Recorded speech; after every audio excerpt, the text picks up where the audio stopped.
Hey there, Scott here with Saws on Skates. Today I'm going to show you how I installed the DIY storage cabinets that I built for my small workshop.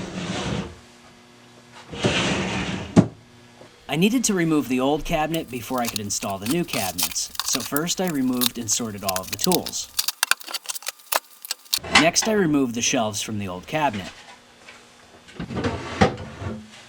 Then I removed the cabinet from the wall.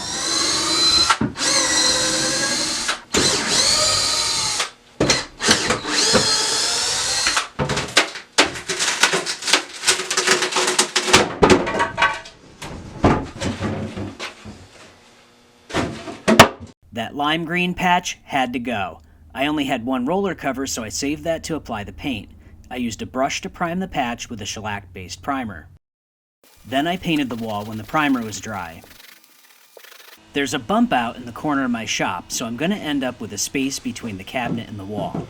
Later on, I'm going to fill this space with a piece of wood painted to match the cabinets. I'll need a cleat on the side of the cabinet, so I have a place to attach the filler piece. To make the cleat, I cut a piece of 1x2 to the length of the cabinet and clamped a piece of 3/4 inch scrap wood to the front of it. Then I clamped the cleat to the side of the cabinet and made sure the scrap wood was flush with the front of the cabinet. I used a countersink drill bit to pre-drill a few holes.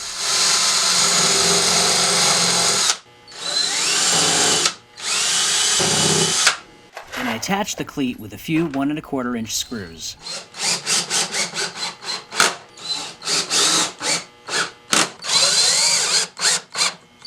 I'm going to join the cabinets together with screws once they're on the wall.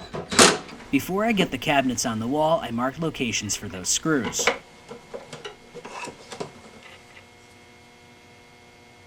Then I pre-drilled holes with a countersink bit. The last thing I did was mark the locations of the studs. I could have used a stud finder, but I'm able to see the tops and bottoms of the studs in my shop. After I marked the middle of each stud, I connected the marks with a straight edge.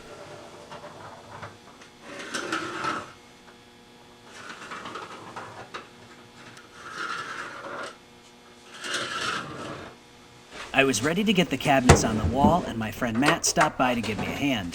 First, I clamped the new cabinet to the existing cabinet and used some cardboard to protect the paint from being damaged by the clamps. Oh, and you're probably thinking Matt is a little overdressed for DIYing. He actually stopped over after work and wasn't expecting to be on video. Next, I marked the locations for the screws that will attach the cabinet to the studs and drilled countersink holes. I grabbed some 3 1/4 inch screws, made sure the cabinet was level, and attached it to the studs.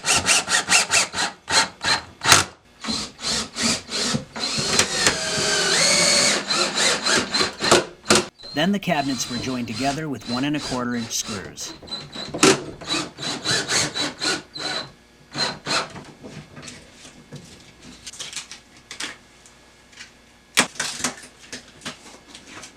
The second cabinet was installed just like the first cabinet. As I mentioned earlier, there's a gap between the wall and the cabinet. To fill the gap, I took a measurement and ripped a piece of wood to width on the table saw. I primed and painted the piece to match the cabinets and attached it with pin nails. Now I'm ready to get my workshop organized.